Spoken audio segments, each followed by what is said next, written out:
बच्चों, आज हम कक्षा 11वीं विषय राजनीति विज्ञान में हम लोग खंड 10 अध्याय 9 पढ़ रहे थे, शांति, है ना। तो हम लोग यहाँ पे आए थे शांति और राज्य सत्ता में। तो देखते हैं कि अक्सर तर्क दिया जाता है ना, अक्सर तर्क दिया जाता है कि हर राज्य अपने को क्या करे, पूर्णतः स्वतंत्र और सर्वोच्च इकाई के रूप में देखता है ना। इससे अपने हितों को केवल अपने नज़रिए से देखने और हर हालत में वे अपने हितों को बचाने और बढ़ाने की प्रवृत्ति को क्या करते हैं, जन्म लेती है। शांति का अनुसरण करने के लिए जरूरी होता है कि हम स्वयं को क्या करें, बृहत्तर मानवता के एक हिस्से के रूप में देखें। लेकिन इससे अलग राज्यों में लोगों में फर्क करके देखने की प्रवृत्ति विकसित हो जाती है। अपने नागरिकों के हितों के नाम पर वे अक्सर बाकी लोगों को क्या करते हैं, हानि पहुंचाने के लिए क्या हो जाते हैं, तैयार हो जाते हैं। ठीक है। इसके अलावा आजकल हर राज्य ने बल प्रयोग के अपने उपकरणों को मजबूत किया है। हालांकि राज्य से अपेक्षा यह थी कि वह सेना या पुलिस का प्रयोग अपने नागरिकों की सुरक्षा के लिए करेगा, है ना। लेकिन व्यवहार में इन शक्तियों का प्रयोग अपने ही नागरिकों के विरोध के स्वर को दबाने के लिए किया जा सकता है। विश्व अलग अलग संप्रभु राष्ट्रों में विभाजित है। इससे शांति के रास्ते में अवरोध उत्पन्न होते हैं, है ना। और यह निरंकुश शासन और म्यांमार जैसी सैनिक तानाशाही में सबसे अधिक स्पष्ट दिखता है। परंतु तानाशाही किसी भी समस्या का स्थायी समाधान नहीं है। किसी भी समस्या का स्थायी समाधान लोकतंत्र में ही संभव है, क्योंकि इसमें क्या है, सत्ता अधिक जवाबदेह होती है। इस प्रकार लोकतंत्र में शांति की सुरक्षा की संभावना जो है वो अधिक होती है ना। और किन परिस्थितियों में युद्ध न्यायोचित है, तो इस संबंध में विद्वानों के अनेक विचार हैं, जिसका सार इस प्रकार है। पहला इसमें क्या दिया कि न्यायपूर्ण उद्देश्य के लिए युद्ध करना न्यायपूर्ण है ना। न्यायपूर्ण उद्देश्य के लिए क्या है, युद्ध करना न्यायपूर्ण है। दूसरा है कि बाहरी शत्रुओं को विध्वंसक कारगुजारियों या बाहरी हमलों से देश की रक्षा के लिए किया जाने वाला जो युद्ध है वह न्यायपूर्ण है ना। तीसरा है गलती करने वाला शासक या राज्य को दंडित करने के लिए शुरू किया गया युद्ध क्या है, न्यायपूर्ण है। चौथा, समर्थ सत्ता द्वारा युद्ध की घोषणा किए जाने पर ही उसे न्यायपूर्ण माना जाएगा। ठीक है। पांचवा, युद्ध के न्यायपूर्ण होने का औचित्य सिद्ध करने की जिम्मेदारी शासक पर होती है और सैनिकों पर नहीं। तो इसका कारण यह है कि ऐसे मामलों में सैनिकों द्वारा की जाने वाली कार्यवाही उनके द्वारा किए गए कानूनी आदेशों का पालन है, अतः इन्हें हत्यारा नहीं कहा जा सकता, है ना। छठवां है कि युद्ध का उद्देश्य ही केवल न्यायपूर्ण नहीं होना चाहिए, बल्कि शासक की मंशा भी उचित और न्यायपूर्ण होनी चाहिए। संयुक्त राष्ट्र के चार्टर में भी ये परिस्थितियाँ दी गई जिनके अंतर्गत युद्ध को न्यायपूर्ण व उचित माना जाता है, जो निम्नलिखित है। पहला है आत्मरक्षा। तो आत्मरक्षा के अंतर्गत क्या क्या है, इसमें देखते हैं कि प्रत्येक देश को अपनी रक्षा करने का पूर्ण अधिकार है ना।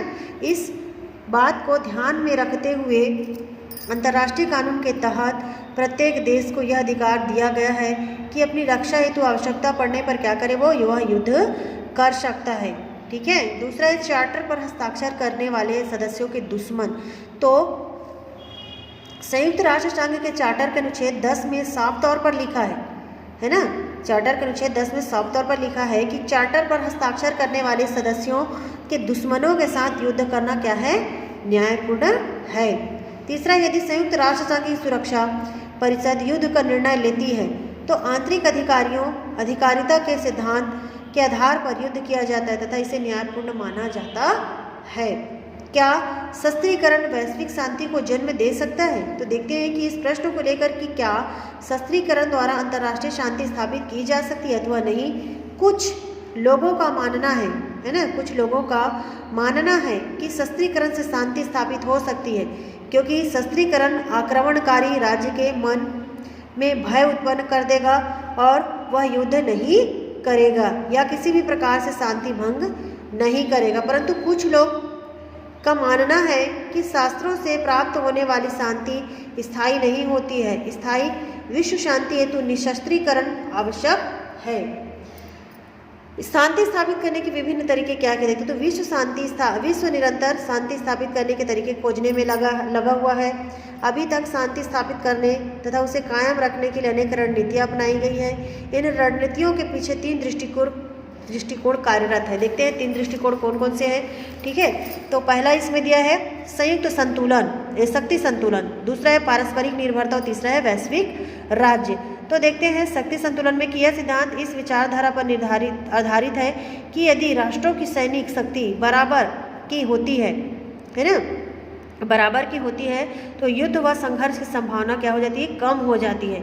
इसीलिए युद्ध की आशंका को दूर करने के लिए 19वीं शताब्दी में बहुत से राष्ट्रों ने क्या किया, पारस्परिक संधियां कर शक्ति संतुलन किया तथा अपनी शक्ति स्थिति को मजबूत किया तथा उस समय सिद्धांत के कारण लंबे समय तक शांति जो है वो कायम रही।